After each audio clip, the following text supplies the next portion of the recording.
The first sound I noticed wasn't loud enough to feel urgent. It was just different. An unfamiliar low vibration rolling across the ground, steady, mechanical, out of place against the usual quiet of early morning. I was standing on my porch with a mug that hadn't finished steaming yet, watching fog lift from the lower pasture. The land slopes gently there, opening into a long stretch of grass I've kept untouched for years. No fences beyond the old boundary posts. No reason for traffic, that was the point. The vibration grew teeth, metal clanked. An engine revved, paused, then revved again. I walked down the gravel drive instead of driving.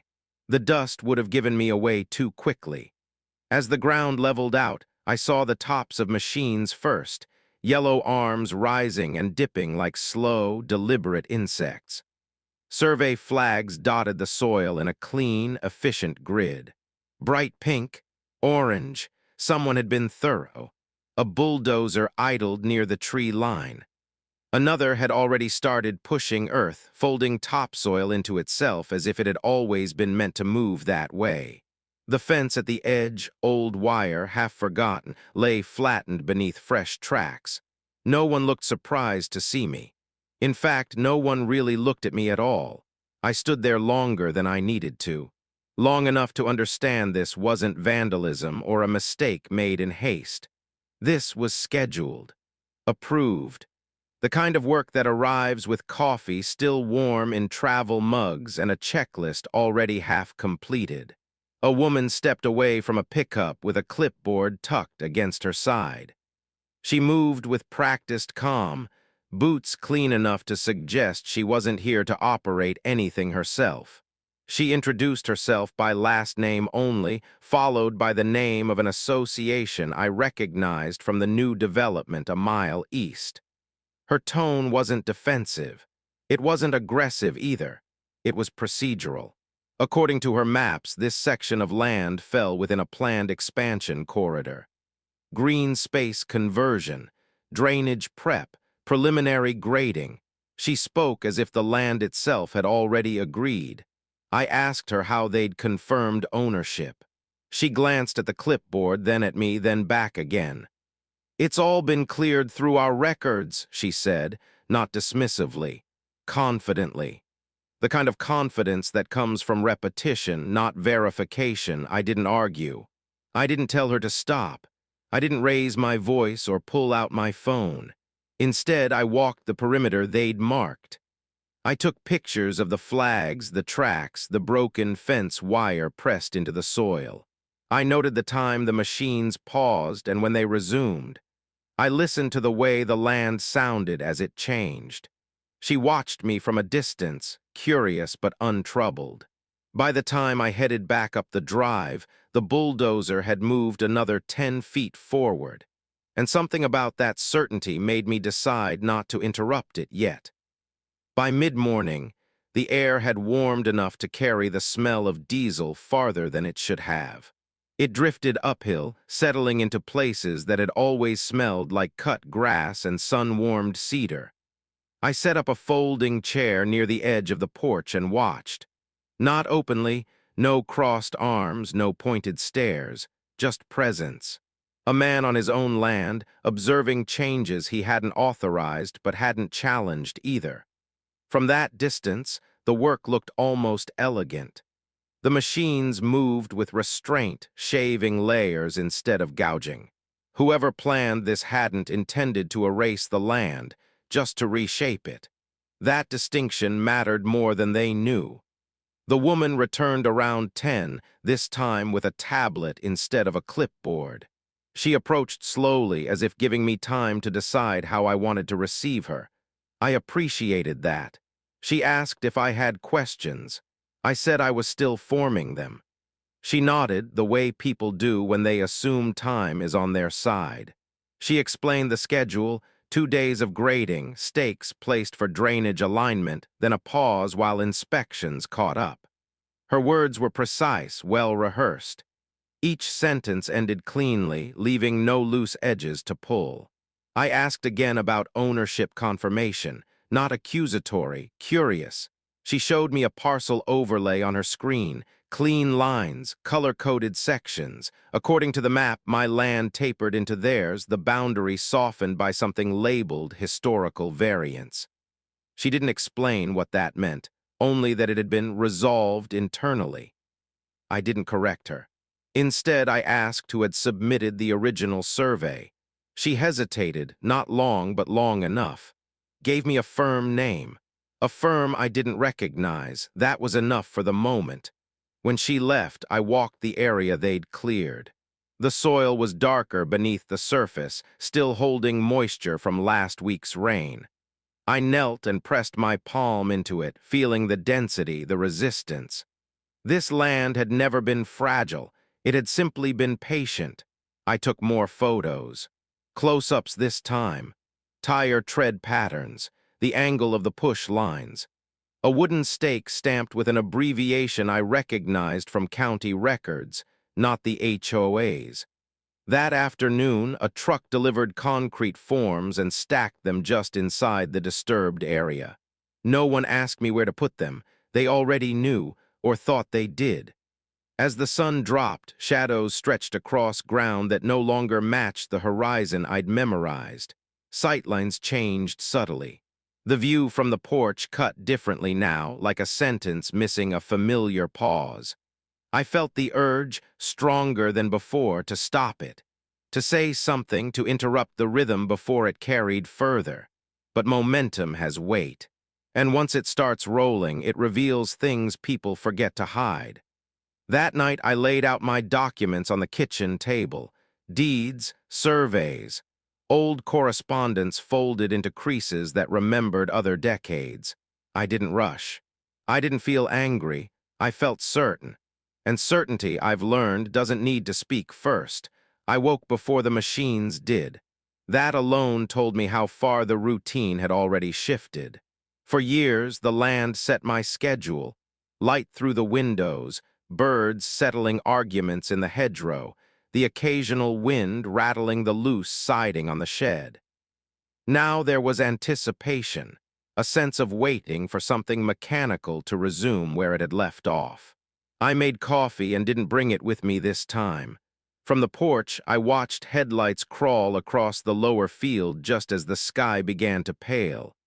The same vehicles, the same pattern, nothing improvised. Someone somewhere had already approved this morning. I walked the graded sections slowly, tracing yesterday's changes. The soil had dried overnight, leaving shallow cracks where the blade had pressed hardest.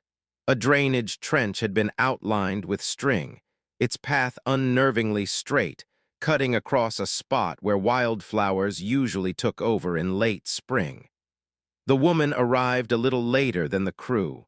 When she didn't head straight for the machines. She came toward me. She said good morning like it mattered.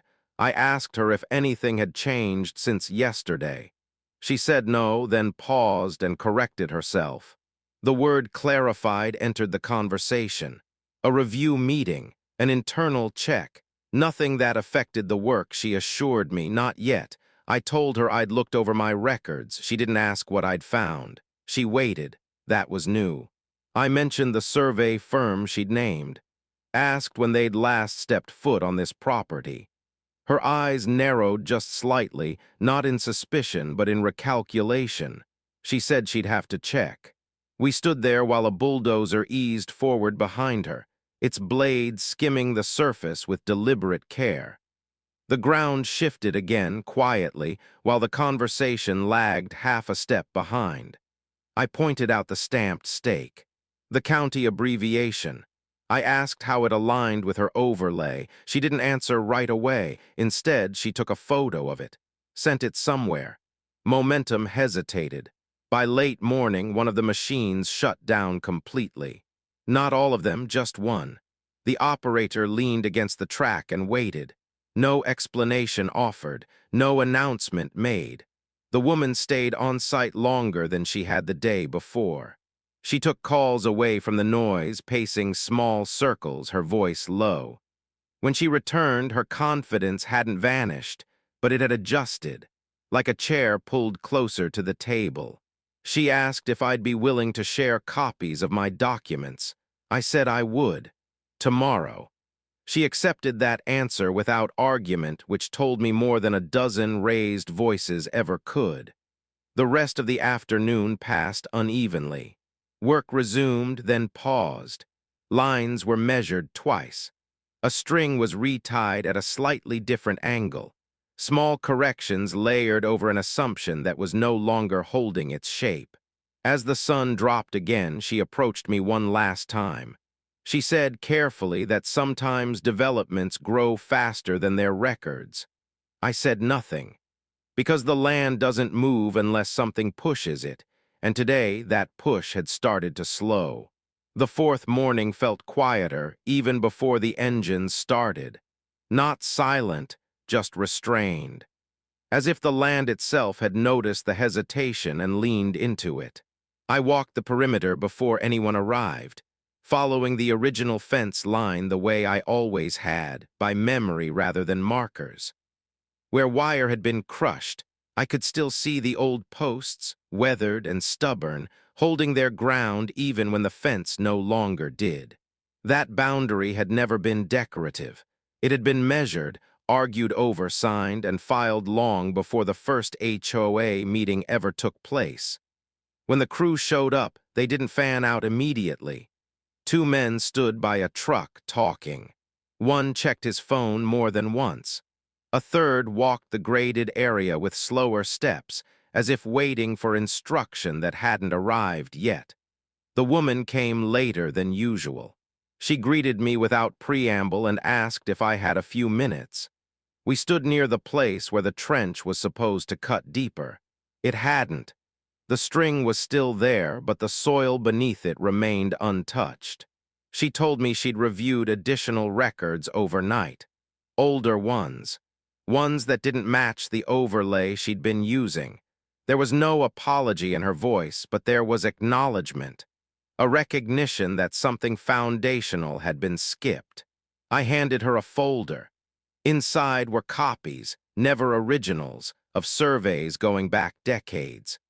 Boundary descriptions written in a language surveyors don't use anymore, translated into modern coordinates by someone who knew what they were doing.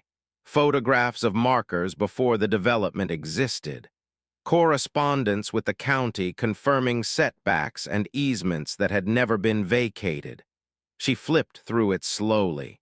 Not because she doubted it, but because she understood the weight of what she was holding. The machines stayed idle. She asked when I'd last spoken to the county. I told her I hadn't needed to in years. That answer lingered between us longer than the dust had the day before. By midday, the crew began packing smaller equipment back onto trailers. Not leaving, just consolidating, making room. Preparing for a shift they hadn't been briefed on yet. She made another call. This one longer. When she finished, she exhaled in a way that suggested restraint rather than relief. She said the development authority had assumed continuity, that no one had challenged the map because it matched what they expected to see. Open land at the edge of growth, a blank space waiting to be filled. I told her the land had never been blank. She nodded once.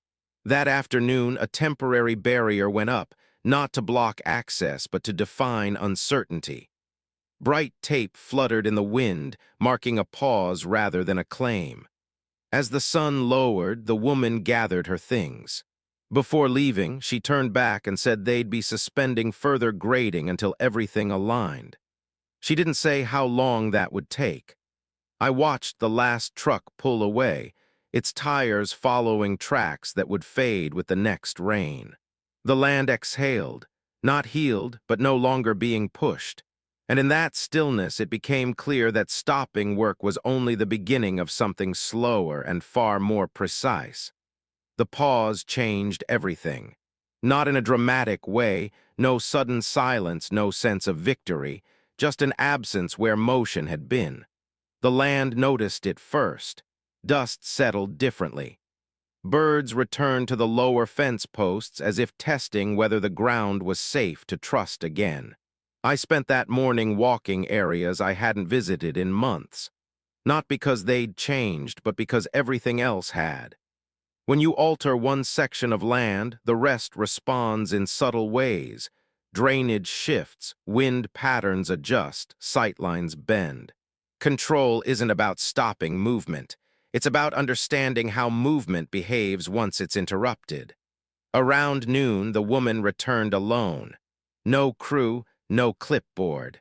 Just the tablet, tucked under her arm like something she didn't fully believe in anymore. She asked if we could talk inside, somewhere quieter. We sat at the kitchen table where my documents had been spread the night before. I poured coffee for both of us. She noticed the maps pinned along the wall, older ones, hand-marked, annotated in pencil. She didn't comment, but her eyes followed the lines instinctively. She explained what had happened upstream. The Development Authority had inherited assumptions layered over other assumptions. A parcel merged here. A setback reclassified there. At some point, my land had been treated less like property and more like a margin note. A shape that could be softened to make other shapes fit. She wasn't defensive when she said it, just precise. I asked how far the process had gone before someone questioned it.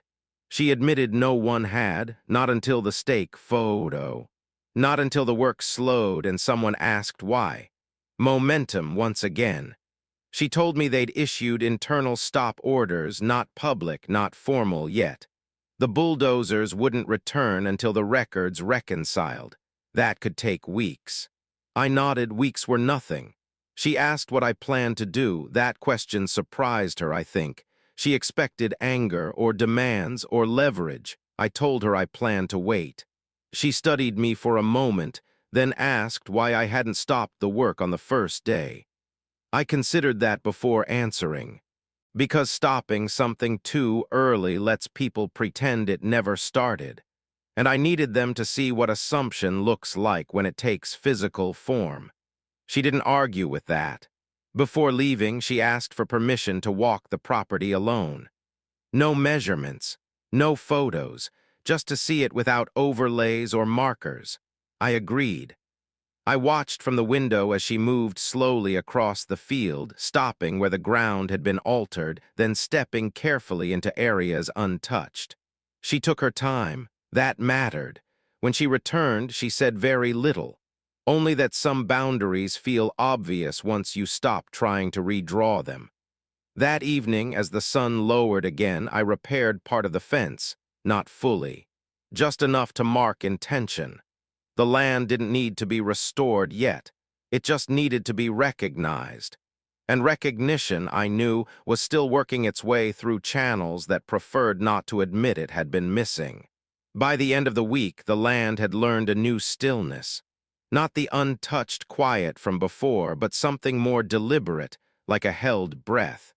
The graded earth hadn't been smoothed or corrected. It remained exactly as they'd left it, a visible record of intention paused mid-sentence. I didn't rush to change it. Paperwork began moving again, though not where I could see it. I could feel it instead in the way emails arrived at careful intervals, in how phone calls ended with promises rather than conclusions. No one accused anyone else of anything. That would have required certainty. What they had now was doubt. The woman became my single point of contact. She called one morning to say the county had requested clarification documents from the HOA, not from me. That distinction mattered. Authority was beginning to look in the wrong direction and realize it had misplaced something. She asked if I'd be willing to attend a site review the following week. I said I'd be present. I didn't say anything else. When the day came, 3 vehicles arrived instead of 10. No heavy equipment, just people in clean boots who walked carefully as if the ground might object if they didn't. They spoke in low voices, gestured with hands instead of tools, and referenced documents more than they referenced the land itself. That imbalance was finally visible. I stayed back, letting the woman guide them. She did it well, calm, precise, no unnecessary commentary. She pointed out where grading had stopped, where stakes didn't match records, where boundaries followed logic older than zoning language. At one point, someone asked why the fence had been repaired only halfway. I answered that question myself, because the boundary had never been in doubt. Only their understanding of it had. No one challenged that. They left after 2 hours with fewer assumptions than they'd arrived with. That alone felt like progress. Later that afternoon, the woman returned briefly. She told me the review hadn't gone the way some people expected. There were questions now about how far the HOA's authority actually extended, and how much of it had been exercised out of habit rather than permission. She didn't frame it as a win or a loss, just a recalibration. As she was leaving, she paused and asked if I'd ever considered developing the land myself. I told her I already had, just not in a way that required machines to arrive before conversations. She smiled at that. Not politely, genuinely. That night rain finally came. Light at first, then steady. It darkened the exposed soil, softened the tracks, blurred the sharpness of the interruption. By morning, the land would look different again, not restored but evolving on its own terms. And somewhere between those changes, the truth was settling in. Not announced, just understood. The rain did what it always does. It clarified things. Runoff followed old paths, not the ones the grading had tried to impose. Water pooled where the land had been compressed and slid cleanly away where it hadn't. By mid-morning, the temporary logic of the machines was already giving way to something older and more persistent. I walked the affected area with rubber boots and a notebook, not to document damage, but to observe behavior. The way the soil absorbed, the way the slope corrected itself when left alone. Nature has a way of revealing which plans were never consulted. The woman arrived later, her truck stopping short of the muddier section. She watched the water for a moment before stepping out, as if it were offering commentary. She told me the county review had triggered a broader audit. Nothing dramatic, just a series of questions no one wanted to answer out loud. How many parcels had been assumed rather than confirmed? How many boundaries existed only because they'd always been drawn that way? She said my land wasn't the only one affected. I let that sit. She asked if I'd object to a formal halt notice being placed on site. Not a stop order, something more visible. A statement that activity here required explicit authorization moving forward. I agreed. When the notice went up, it was plain, laminated, attached to a temporary post near the drive. No blame, no explanation, just a boundary reasserted in language that could be read from a distance. Work didn't resume after that. It didn't need to be said out loud. Over the next few days, the woman checked in less frequently. Not because things were resolved, but because they were being handled elsewhere now. Up the chain, away from the land itself. That shift mattered. One afternoon, she walked the property again, this time stopping near the halfway repaired fence. She asked if I planned to finish it. Eventually, I said. She nodded. She understood waiting now. Before she left, she told me something quietly, that the internal maps were being redrawn, not adjusted. Redrawn. My parcel no longer softened into theirs. It stood alone, defined clearly enough that no one would mistake it again. She didn't say how that had been received. When she drove off, I stood near the fence and listened to the wind move through grass that hadn't been cut. The land didn't care about audits or overlays. It responded only to pressure and release. Pressure had been applied. Now it was lifting. And in that space, control didn't need to be asserted. It simply returned the way it always does when assumptions finally let go. Silence settled in layers. At first, it was just the absence of engines. Then it became something more structural, the absence of expectation. No trucks on the horizon, no morning schedule to anticipate. The land stopped waiting for interruption. I took my time repairing the fence, not all at once. One section each afternoon, working with hand tools instead of power. The wire pulled tight the way it always had, posts reset into ground that still knew how to hold them. Each repair felt less like restoration and more like punctuation, marking where a sentence had always intended to pause. The woman didn't visit for nearly a week. When she did, it wasn't in her usual truck.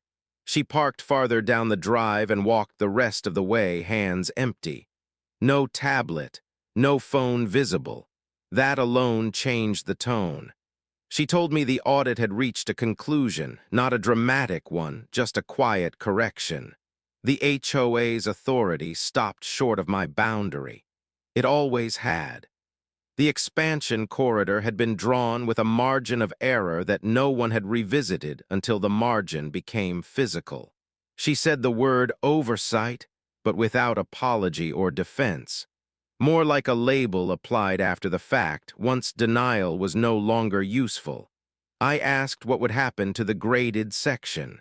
She said that was up to me. That answer carried more weight than she probably intended. For weeks, decisions had been made because someone assumed they could. Now the assumption had reversed.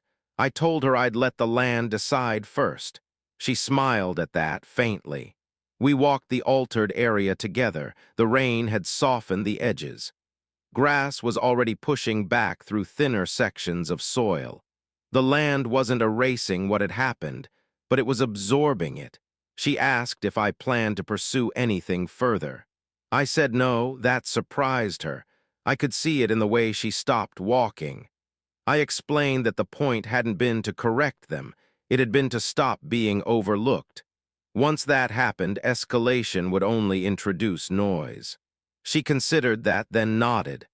Before leaving, she told me the machines wouldn't be returning. Not here. Not quietly. Any future work near this boundary would require my signature recorded and verified. I didn't respond right away. I watched the light shift across the field, the way shadows now fell differently because of a change I hadn't chosen, but had contained. Eventually, I said that would be sufficient. As she walked back to her car, I realized something had changed in her posture. Not defeated, not relieved, adjusted. The same way the land had adjusted.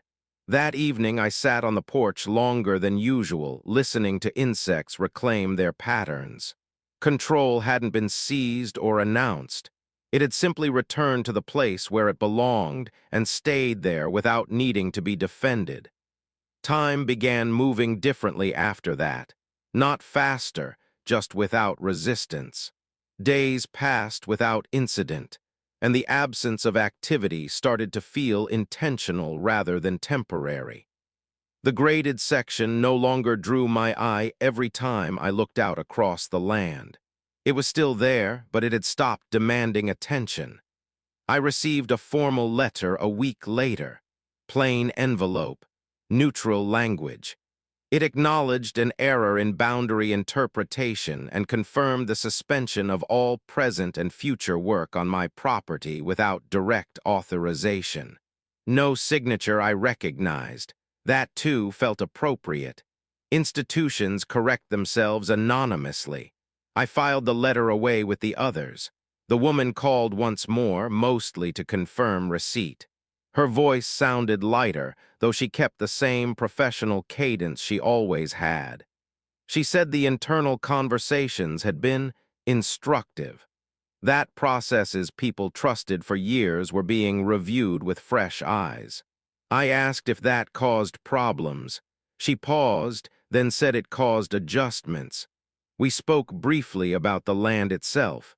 She asked what I intended to do with it now that things were settled. I told her the truth, that nothing needed to change just because something had almost been taken. Long-term plans don't shift every time someone mistakes patience for absence. She understood that. After the call, I walked the property line again. The repaired fence now ran uninterrupted, wire catching the light in small, steady flashes. The post stood straight. No flags, no tape, nothing provisional. The altered soil had begun to settle. Grass filled in where it could. Where it couldn't, the ground remained bare but stable, as if waiting for a decision that didn't need to be rushed. I realized then that the most significant shift hadn't been the halt order or the audit or the letter. It was that no one came to explain anything anymore. No reassurance, no justification, no attempt to smooth things over. Silence again, but this time it felt earned. One afternoon, I noticed a truck slow near the edge of the drive. It didn't turn in, just paused, then continued on. Someone checking a map. Someone recognizing a line that now meant something. I went back to what I'd always done, maintaining, observing, planning quietly. The land didn't require grand gestures. It responded best to consistency. And somewhere beyond my view, systems adjusted to account for a boundary they'd once overlooked. They didn't apologize to the land. They learned to stop crossing it. By the time the season began to shift, the interruption felt less like an invasion and more like a test, one that had revealed exactly how fragile authority becomes when it relies too heavily on assumption, and how solid things remain when they've been measured properly all along. The machines never came back all at once. They left the way authority often does when it realizes it's wrong, gradually, without announcement.